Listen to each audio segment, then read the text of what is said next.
की बात नहीं हुई, देखो उसकी बात नहीं है, और इस पर विश्वास की जय करते थे। बोला आप भगवान में 20 आना विश्वास, 16 आना विश्वास दादा कहते थे नहीं चलेंगे, 20 आना विश्वास चलेगा। हम कभी दादा को बोलते थे दादा आत्मा का निश्चय नहीं हो रहा है, पूरी तरह से भगवान में आस्था नहीं हो रही है, बार बार मन घूम जाता है, तो मेरे को हमेशा दादा कहते थे तुम्हारे विश्वास की कमी है। जब विश्वास की कमी है तो फिर गुरु क्या कर सकता है? बोला विश्वास जगाओ, बढ़ाओ नहीं। आप कहते हैं विश्वास बढ़ा दिया, उसको भी दे दिया, उसको भी पैसा दे दिया, उसके पास भी चले गए, उसके बाद नहीं। जगाने और बढ़ाने में बहुत अंतर है। जैसे कमरे की बत्ती जलाओ तो रोशनी हो जाएगी, सारे कमरे में क्या है तुमको सब दिखेगा। तो इसको कहते थे विश्वास जगाओ, जगाओ अपने भीतर विश्वास कि तुम्हारे साथ पहले पहले कितना सब अच्छा हुआ है, आज दिन तक सब अच्छा है, अच्छी नौकरी कर ली, अच्छे माता पिता, अच्छे भाई बहन, अच्छी पत्नी, अच्छे बच्चे, सब अच्छे। रोशनी जगाओ, कमरे की जो रोशनी जगा तुमको पता चलेगा कुर्सी कहाँ है, टेबल कहाँ है, पलंग कहाँ है, ड्रेसिंग टेबल कहाँ है, तुमको सब पता चलेगा। तो तुम अपने को अंदर में जगाओ रोशनी, देखो तुम्हारे पास क्या क्या है, देखो सब कुछ है तुम्हारे पास, धन है, दौलत है, मान है, मर्यादा है, दुनिया में बैठे हो, अच्छा घर, अच्छी पत्नी, अच्छे बाल बच्चे, जगाओ रोशनी तो सब कुछ है। ये नहीं कि जग रोशनी विश्वास बढ़ाओ, बढ़ा के कहाँ ले जाएगा, कौन सी बड़ी दुनिया बनाएगा जिसमें बढ़ाते बढ़ाते चलेगा। ये तो विश्वास जगाना है, जगाना है तो हमारे पास सब कुछ है। जो दुनिया में एक मनुष्य को भगवान देता है उससे बढ़ चढ़ के हमारे पास है। जब विश्वास जग गया तो फिर क्या, और फिर सबसे अच्छी बात आपके पास एक प्लस पॉइंट है क्या, उसके साथ हजारों है, आपका गुरु है, वो भी गुरु में सच्चा गुरु। झूठे गुरु काचे गुरु ते मुक्त न हुई, कच्चे गुरु नहीं है संसार में, जो भी हैं उनके होंगे, पर हमको सच्चा गुरु मिला है।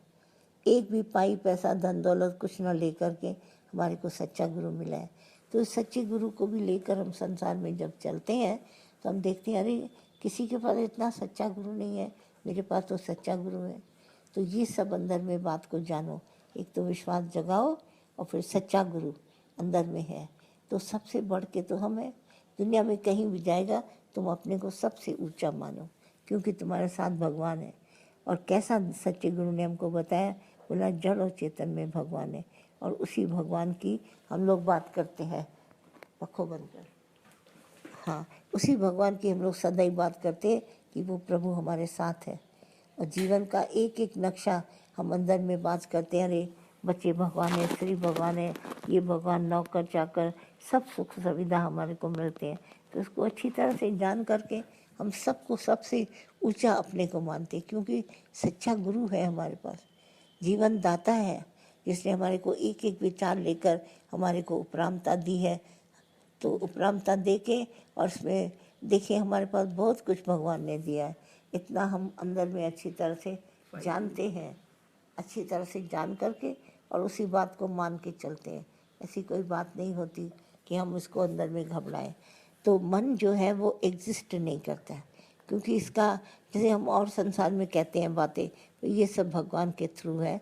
तो भगवान कहता है ये मैंने मन खिलौना तुमको दे दिया है, अगर तुम इससे मन हटाकर मुझ में रख सकते हो तब तो तुम उत्तम हो। जैसे भगवान श्री कृष्ण ने अर्जुन को बोला, हे अर्जुन सबसे मन निकालो, माना सब बेकार है। वहाँ भी उसके लड़ाई के मैदान में सब खड़े थे, दादा से लेकर भीष्म पितामह सारी पब्लिक थी, पर उसने क्या कहा, बिल्कुल खुलेआम बोला, सबसे मन निकाल कर मुझे आत्मा में रख, माना मैं आत्म स्वरूप हूँ, मैं निराकार हूँ, मैं भगवान हूँ। तो कैसे अर्जुन ने ये बात को माना और एक मधुसूदन में परमात्मा में मन रखा, तो देखो वो जीत गया। और उसको इतना भी बोला हार और जीत का ख्याल न करो, और साथ तुम्हारे सतगुरु में खड़ा हूँ तो तुम्हारा साथ देने वाला हूँ। तो सदैव उत्तम बात भगवान श्री कृष्ण ने अर्जुन को बोली, और फिर उसी बात से अर्जुन ऊपर चढ़ गया। और हर एक से देखो अर्जुन ने लड़ाई के मैदान में विचार बदले और कुछ नहीं किया, एक्सचेंज किया। भगवान ने बोला तुम अपने अज्ञान के थॉट्स दो, मैं तुमको ज्ञान के दूंगा। और कितने उसने प्रश्न पूछे और सब पर उसने ज्ञान का जवाब दिया। ऐसे करके इसको उपरामता हासिल हो गई और कुछ भी बात नहीं करे। और वहीं पर देखो उसने क्या किया, अर्जुन ने बोला आखिरी में, बोला मैं नहीं, अब भगवान तुम हो। अपने इस जो 5 भूतों का शरीर है उसमें विश्वास इतना जगाओ कि इसमें सांस लेने वाला भगवान है। तो जो प्राण लेने वाला परमात्मा वो सदा ही तुम्हारे साथ है। हंसत बोलत खेलत सब जगह तुम्हारे साथ है। तो इस पर विश्वास रख हम उपरामता को प्राप्त होते हैं। इस तरह से हमारे को दादा ने बहुत विश्वास दिलाने की बात अंदर में जगाई और हम सब उपराम हो गए। और ये जो मन था ना बार बार अंदर में बोलता है मैं हूँ, इसके प्रति हमारे को भगवान ने बहुत सुजागी दी। बोला मन का सोचा कभी नहीं होता, तुम मन की बात मानो नहीं। जब तक हम इस मन को निग्लेक्ट नहीं करते हैं तो हम इससे उपराम नहीं हो सकते। मन को नो, इसके लिए दादा ने क्या बोला, मन को नो बोलो, गुरु को यस। गुरु जो कहता है, गुरु कहता है ऐसा नहीं होगा और मन कहता है देखना ऐसा होगा, तो मन को हमेशा नो करते हैं और गुरु को यस करते हैं। और इस तरह से यस करके उपरामता को धारण करते हैं और हम ऊपर हो जाते हैं। जब तुम मन को नो बोलेगा तब तुम उपराम हो जाएगा। अगर मन को यस बोला किसी बात में तो फिर तुम नीचे गिरेगा। तो इन सभी बातों को अच्छी तरह से सोच के समझ के गुरु का संग करो, गुरु का साथ करो। देखो हम लोग सब ने बचपन से जैसे दादा कहते थे गुरु का संग किया, तो करते करते हम लोगों ने कभी गुरु को भुलाया ही नहीं। सोते जागते उठते बैठते गुरु साथ है, गुरु पास है। सत्संग का संग, गुरु का संग, साध संगत का संग, उसमें बैठे तो मन को सदा ही नो किया, कभी यस नहीं बोला। अगर इस तरह से मन को यस करते रहते तो हम आगे बढ़ नहीं सकते थे। तो इसी के लिए गुरु ने हमारे को उछल फांद करके बोला पूरी तरह से इसको अपनाने की कोशिश करो। हमारे भजन भी इसी तरह के दादा गाते थे और हमेशा बोलता था, मन ने हमको गिराया। गीता भगवान भी बार बोलती, चयो मुख मन मुखे तू इंसान आई, पर सतगुरु चयो तू भगवान आई। शरीर जो धारण करने वाला भगवान है। असीम पावर हमारे को अंदर में दिखाते थे। बोला तुम क्रोध को वश कर सकता है, अभिमान को वश कर सकता है। हर बात से उन्होंने ऊंचा उठा के हम सबको खड़ा कर दिया। हम लोग कभी भी नीचे की बातों की तरफ गिरते ही नहीं थे। हमेशा अंदर में ध्यान करते थे गुरु का और गुरु के साथ चलते थे, गुरु के पास रहते थे। तो हम लोग को कभी तकलीफ हुई नहीं। तो मन को आत्मा की राह दिखाओ बार बार, नहीं भगवान है, नहीं भगवान है, नहीं भगवान है। ऐसा करते करते हम लोग उपरामता को धारण कर लेते थे। अगर कभी गिरे भी तो दादा से जाके बात करते थे कि ऐसा है, ये तो बड़ा नेचुरल है। आप संसार में बाल बच्चे हैं, आपका धन दौलत है, उसमें ध्यान जाएगा।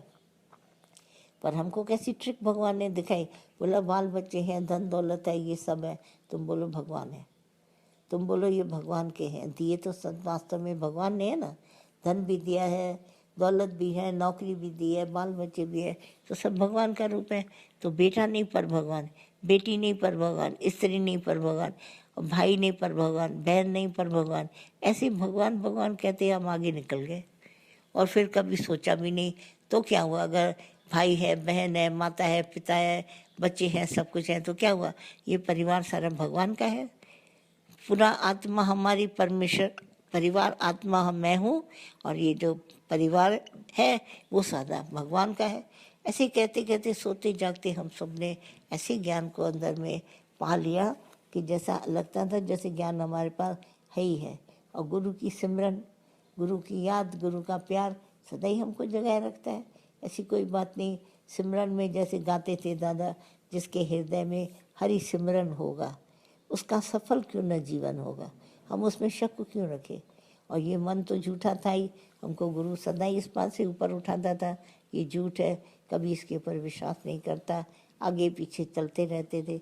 बहुत सारे अंदर में ठगी चोरी भी कभी होती थी ना हम लोग सबसे, जैसे किसी ने रुपए ले लिए या घर में आके उल्टा सीधा किया, तो दादा कहता था ये कर्म उसने बनाया ना, ये कर्म उसके पास जाएगा, तुम्हारे खाते में नहीं होगा। हर एक बात समझा दी। ये खाता वो अपना बना के गया, लोभ लालच तुम्हारे में तो नहीं था, तुमने विश्वास रखा और उसने ऐसा किया धोखा, ये धोखा उसके पास है। ये बात अच्छी तरह से समझाई कि हर एक धोखा अपने से करता है और अगर वफादारी करता है तो भी अपने से, दूसरा कोई नहीं है जो किसी से करे। तो हर मनुष्य का कर्म उसके पास। और गुरु नानक साहब की बात बताते थे, आपे बीज आपे खाए, हमारा बीज है तो हम खाएंगे, नानक करना जो होगा हमारा उसी के पास जाएगा। आपे बीज आपे खाए, जो अपना खाएगा तुम क्यों चिंता करते हो। ये तो विचार मन को हम हमेशा ज्ञान के देते थे। और गुरु नानक साहब की वाणी पर दादा बार बार बोलते थे। ऐसे ही गीता भगवान माता हम सबको सावधान करती थी, कोई किसी का कुछ नहीं बिगाड़ सकता। संसार इतना स्वतंत्र भगवान ने बनाया है, बिल्कुल साफ सुथरा और इंसाफ वाला। जो करेंगे सो भरेंगे। दादा तो हमेशा बोल देंगे, करता सो मरता, वो मरेगा भी, करता सो मरता सो भरता, ये भरेगा, इसी को देना है पर मुझे नहीं देना है। तो उन कितनी बातों को खोल के हम दादा के साथ सुनते थे, लिखते थे, पढ़ते थे, तो स्वतंत्र हो जाते थे। ज्ञान तो बड़ा सरल और सीधा है, इसमें हमको कुछ करना नहीं पड़ता है, बस जागृत अवस्था। क्या दादा ने बोला, जाग कर सुनो, भाग के नहीं, कानों से नहीं सुनो। जागने का मतलब है आप अपने विश्वास में जागे रहें, और विश्वास जो सुनेगा हमारी बात, वो 20 आना चलेगी। ऐसे नहीं बाकी कानों से सुने। हम साथ संगत में बहुत सभी लोग आते हैं, मैं सबको बोलती हूँ, विश्वास है तो आओ, आराम से ज्ञान सुनो तो तुम जग जाएगा। विश्वास जगाता है, अविश्वास सुलाता है। तुमको नींद आ गई अविश्वास की, अविश्वास जागा तो नींद कर लोगे, विश्वास है तो जागेगा।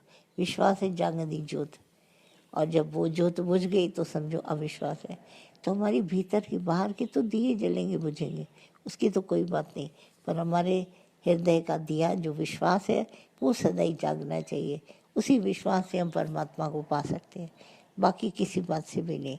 इस बात को थोड़ा थोड़ा ध्यान को खोल के अंदर में ज्ञान का वचन करिए, सिमरन करिए और जगाइए अपने आप को। नहीं नहीं, देखो इससे पहले क्या हुआ, इससे पहले क्या हुआ, इससे पहले क्या हुआ, अपने जीवन से देखिए, अनुभव जगाइए तो आपको सच पता चल जाएगा।